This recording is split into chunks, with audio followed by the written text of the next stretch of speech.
मंगल के मूर्ति भगवान गणेश के बुलावे के बाद हे गणनायक मंगल दायक अरे वेद पुराण के ज्ञाता हमारा पाता दावे अरे हमारा पाता दावे अरे रौरे बानी भगियों के विधाता हमारा पाता रौरे बानी भगियों के विधाता हमारा पाता हे गणनायक मंगल दायक हे गणनायक मंगल दायक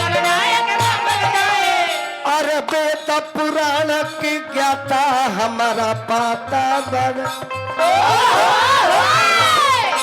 अरे भानी भगियों के विधाता हमारा पाता अरे भानी भगियों के विधाता हमारा पाता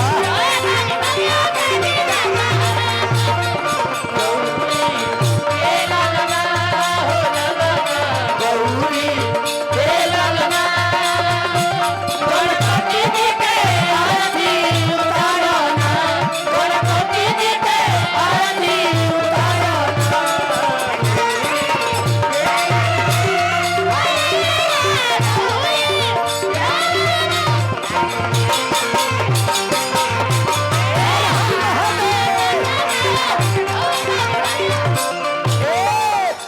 बाबा रुक जाओ। हवलदार साहब के तरफ से हजारों हजार पुरस्कार हवलदार साहब के पद प्रतिष्ठा बनो रहे महादेव से कामना। देश के सेना बानी देश के धरोहर बानी अगर एक दिन खातिर हमारा के भुलाइयो के रक्षा मंत्री बना दीत नु तो सबसे ज्यादा तनख्वाह हम मलेटिया के बढ़ा देती सारा एमपी एमएलए के काट देती मलेटी के सब दे देती काहे के रक्षा मंत्री गोली ते चलावत नहीं खन देश के तो छली वफादार असली चौकीदार देश के जवाने बड़े तनख्वाह कम बा हमार चली तो एकदम 5 लाख का महीना को देती का करब हम वार्डो कमिश्नर नहीं थी ए बाबा अछत चंदन पान के पाती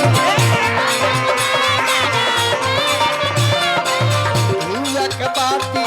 करला दिन राती अनरा देखे गुंगा बोले अनरा देखे गुंगा बोले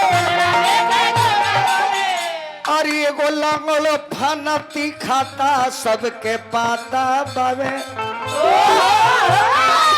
रौड़े बानी भगियों के विधाता सबके पाता बावे रौड़े बानी भगियों के विधाता सबके पाता